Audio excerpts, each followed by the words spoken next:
माझं पूर्ण नाव महेश माधव ठाणेकर. मी राहणार मूळ उदगावचा असून आता सध्या जयसिंगनगर बागडी गल्ली येथे राहत आहे.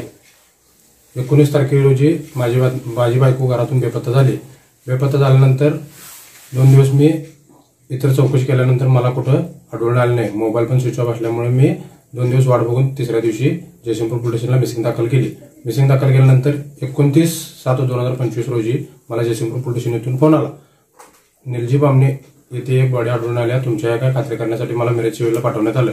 मिरज सिव्हिलला पाठवण्यात आल्यानंतर मी मिरज सिव्हिलमध्ये जाऊन बॉडी व्हेरिफिकेशन केल्यानंतर आमची बॉडी असल्याचं मला आढळून आलं. 90% आमची खात्री पटल्यानंतर आम्ही संध्याकाळी सुमारे 8:30च्या दरम्यान बॉडी ताब्यात घेतली.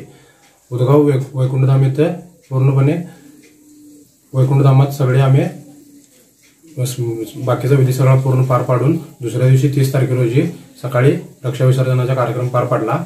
रक्षा विसर्जन झालेल्या दिवशी दुपारी सुमारे 3:30च्या दरम्यान उदगाव गावात ती आल्याचा आम्हाला उदगाव गावातून कॉल आला. कोण फोन केलं तुम्हाला उदगाव गावातून? नागेश माने या व्यक्तीचा फोन आला. काय म्हणून? असा तुझी बायको येऊन इथे दुपारी बचत गटाचा हप्ता भरून गेल्या. काय नाव आपल्या बायकोचं? संजना महेश ठाणेकर. आपली किती पहिली पत्नी की दुसरी पत्नी? पहिली पत्नी. त्यानंतर आम्हाला फोन आल्यानंतर आम्ही जयसिंगपूर पोलीस स्टेशनला तात्काळ हजर झालो. जयसिंगपूर पोलीस स्टेशनला खरी माहिती सांगितल्यानंतर कविता कोळी ह्या व्यक्तीचा नंबर आम्ही तिथे दिला. त्या व्यक्तीपाशी ती बचत गटाचा हप्ता भरून गेली होती. त्यानंतर कविता कोळीला तिथे बोलवण्यात आलं. कविता कोळीची पूर्ण चौकशी करून तपास करण्यात आल्यानंतर माझ्या बायकोचा नंबर त्या कविता कोळीकडे आढळून आला. त्यानंतर कविता कोळी नंबर दिल्यानंतर जयसिंगपूर पोलीस स्टेशनचे पोलीस कुलकर्णी साहेब यांनी माझ्या बायकोशी संवाद साधला.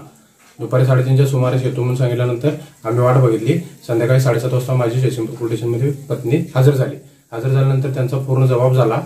त्यांचाच पूर्ण जबाब माझ्या पूर्णपणे मी समोर नसताना माझा जबाब पूर्ण तिचा जबाब पूर्ण सगळा माझ्या माघारी घेतलेला आहे आणि तिच्या माघारी माझा जबाब घेतलेला आहे. आणि हे जयसिंगपूर पोलीस स्टेशन जे प्रशासन आहे ते प्रशासन पूर्णपणे मला अंधारात ठेवून तिचा पूर्ण जबाब घेऊन तिला परस्पर बाहेरच्या बाहेर पाठवण्यात आलं आणि मला पूर्णपणे अडचणीत आणलेलं आहे सगळ्यांनी. 9 तारखेला घरात 19 तारखेला माहेरी जातो. आमच्या आईचं ऑपरेशन आहे. कोणत्या गावी? हरोगिरी क्रॉस तालुक्यातने जिल्हा बेळगाव या गावी जातो म्हणून संध्याकाळी 7च्या सुमारास घरातून बाहेर पडल्या आणि त्यानंतर कॉल बंद करून ठेवल्या. मोबाईल ती घरी वेळेवर न परतल्याने तुम्ही तुमच्या नातेवाईकांशी संपर्क साधला का? पूर्ण सगळ्या तिचे जेवढं नातेवाईक आहेत तेवढ्या सगळ्या पूर्ण नातेवाईकांनी आम्ही संपर्क साधला. सर्व नातेवाईकांच्या संपर्क साधल्यानंतर आम्हाला एकाही नातेवाईकांना सांगितलं नाही की ती आमच्याकडे आली. त्यावेळी तुम्ही मिरज ग्रामीण पोलीस स्टेशनमधून आपल्याला फोन आमच्याकडे त्या माझ्या मिसेसचा नंबर मागितल्यानंतर त्यांनी मला नंबर दिला नाही. त्यानंतर मी म्हटलं आम्ही परस्पर बोलतो आणि मग तिला पाठवा म्हटल्यानंतर त्यांनी आमचं न ऐकता परस्पर तिला पाठवलं. आणि तिचा आमच्याकडे कोणताही आता कॉन्टॅक्ट नंबर सध्या नाही आहे आणि आम्हाला तिला एकदा भेटायचं आहे.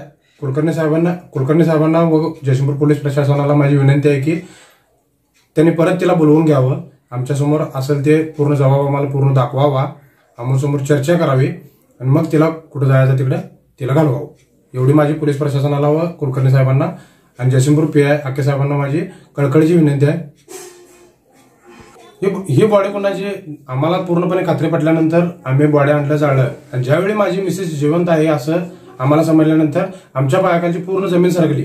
आणि आता माझ्या पुढे हो मोठा प्रश्न आहे की माझ्या परत इथनं पुढं माझ्या परत जीवाला काय धोका आहे काय, पोलीस प्रशासन माझ्यावर काय करणार आहे या गोष्टीच्या विचारानं अजून मिरज पोलीस स्टेशनला मी हजर झालेलो नाही आहे. आणि आता मी थोड्या वेळात मिरज पोलीस स्टेशनला जाणार आहे. तिथे ही पूर्ण खरी हकीकत सांगून त्याच्यानंतर पोलीस प्रशासन काय करेल ते मग बघणार आहे. 31 जुलैला संध्याकाळी 7:30 वाजता माझी बायको जयसिंगपूर पोलीस स्टेशनला हजर झाली.